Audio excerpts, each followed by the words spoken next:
Hey, this is Eli Campbell. You know, Steamboat is renowned worldwide for skiing, biking, and all that our natural playground has to offer.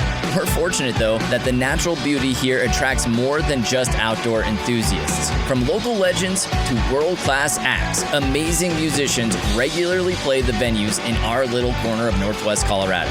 Join me as I explore the stories and experiences of these talented artists who bring unforgettable performances to Steamboat. This is your Steamboat Soundcheck. Eli Campbell here with you on the Steamboat Soundcheck. Happy to be joined by Emilee and Dan of the Crane Wives. How are you guys doing this morning? Doing really well. Thanks for having us. Great to talk to you. Yeah, now you guys are in Grand Rapids, Michigan, but here you're going to be starting a few weeks of ending August kind of busy with kicking off next week in Colorado, 4 shows in a row.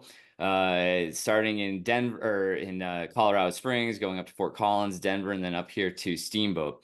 And I want to get to that in just a little bit, but first, I want to go back to 2010 and talk about kind of the formation of the band in general. Emilee, you were kind of an aspiring solo musician who kind of met another musician working in a Chinese restaurant, and things just kind of happened to fall in place. Can you talk a little bit about that? Man, 2010 feels like an eternity ago. But I had just graduated college at the peak of the early aughts recession, and I really needed a job. And so I did a couple of service industry jobs. The Chinese restaurant was by far the hardest one. And because it was so miserable, me and a coworker, Kate, asked our boss if we could play music together on Friday nights because it was so dead in there, and anything to get out of, carrying dirty dishes and just dealing with irate customers. And so we played mostly cover songs on Friday nights, and people hated it, absolutely hated it. We're not well received. But in that process, we kind of discovered a mutual thing, as well as just like really wonderful vibe click. Like when you meet somebody and you start working on a project together and you're like, man, our brains work very similarly in this way. And that's kind of how it was for Kate and I with songwriting. And because that was so much easier and so much more fulfilling, eventually we just left the Chinese restaurant and pursued music completely, which was obviously the better choice. I mean, I've always said that I feel like everybody should at least have the experience of working in the service industry at least once. Oh, But yeah. certainly, finding your passion in music, now that's led you to have over 1 million monthly listeners on Spotify. Can you really comprehend that given where you came from? No, it feels like funny money, like Monopoly money. Like it's not real until we get to a venue and it's, a full house. That's when it finally starts to feel a little bit more real.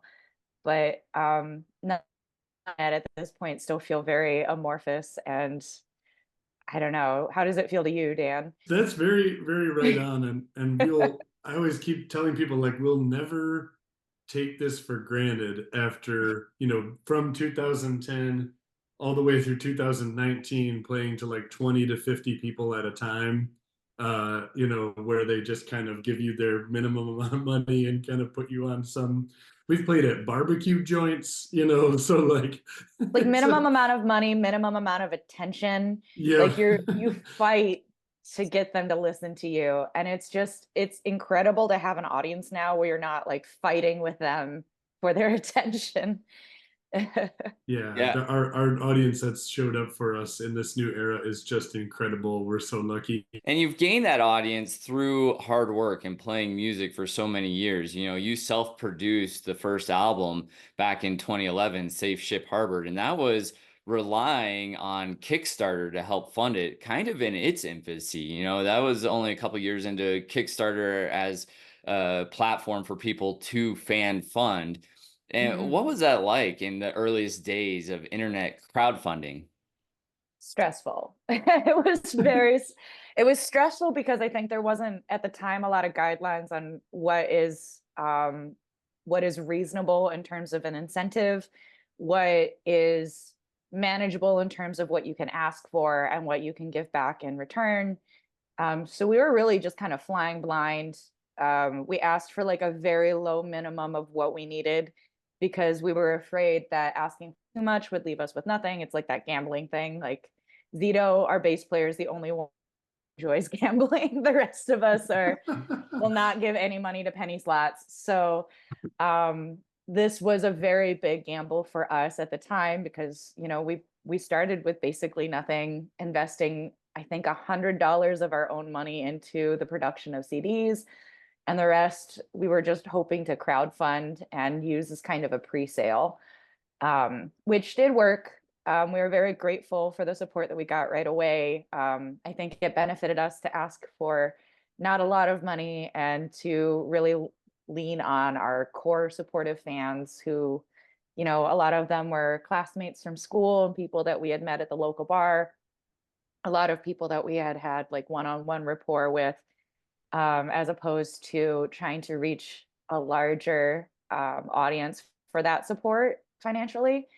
Um, I really do credit those first like 500 donors with a lot of the growth that we've had, because without having that to start out with, like, I don't know that we could have afforded to make records. It's been 8 years since your last album, and those first few after crowdfunding and everything, you did about 5 records, 5 studio albums in just as many years, and then a long hiatus. So kind of what has led to this break, and how has the sound matured during this time as you're now set to release a new album coming up here in September, Beyond, Beyond, Beyond? Well, what I think is really neat is that fans can actually track the evolution of our sound, even though we didn't have a professionally recorded studio record during that hiatus. We had played the last show that we played before everything got locked down, actually got recorded pretty well.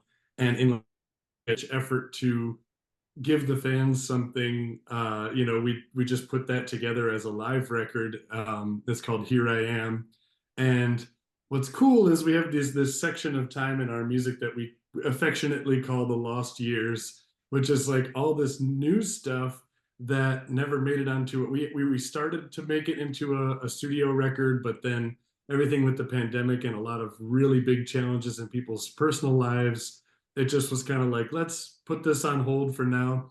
But there's at least 10 songs there that would have been another record that did come out. They're on Spotify and everything through us going to each other's houses and recording singles, but also on that live record. And what's cool about that is you can actually hear our sound change. And I think a lot of it came on just basically because both Emilee and Kate got really deep into the electric guitar instead of the acoustic guitar.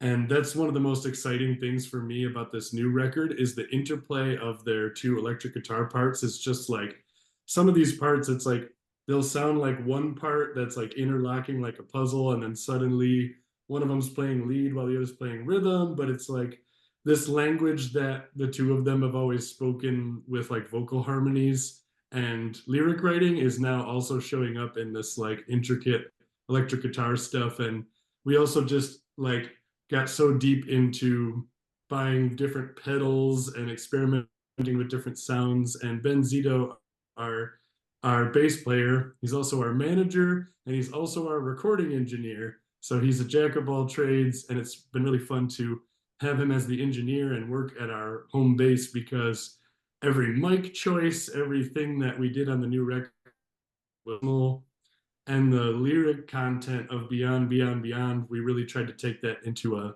sonic interpretation as well. So it's different, and we're excited because it feels very different, but also like you can hear the core Crane Wives in there, and we feel like it'll have a nice balance of like familiar and adventurous for people. I think that was one of the really interesting things about the pandemic, is it did allow musicians to kind of take a step back and start experimenting more, play a little bit more with their sounds. And you're hearing that now that we're a couple years removed, as some more new music is being released, that bands have kind of evolved their sound a little bit. And just this morning, I saw that you posted a little teaser on social media for the newest single, Scars, which is going to be released on the 7th. Is there anything that you can tell me, Emilee, about what fans can expect on Wednesday?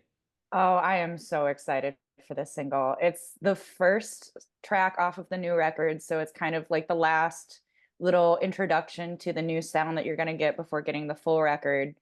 And it's one of those songs that, like Dan said, it does have a lot of ties back to old Crane Wives. I think that the lyrics and some of the instrumentation is very organic, very earthy, very folky. But it does have a lot of more electronic textures and, more, I want to say like risky sounds coming in and out that kind of bring you into this different universe than any of the other records have lived in. And it's like a very personal song to me. So it's really exciting to be able to share this as like one last big push before the whole album comes out and tells the full story. And you're coming out to Colorado as part of promoting this whole new album, like we talked about. You're doing 4 shows in a row: Colorado Springs, Fort Collins, Denver, and then coming up to the mountains here in Steamboat. Obviously, Colorado must be an important part of your fan base if you're going to schedule that many dates in that short a period of time here. So, what is it that you find special about the music fans and playing your shows here in the Great Rocky Mountains?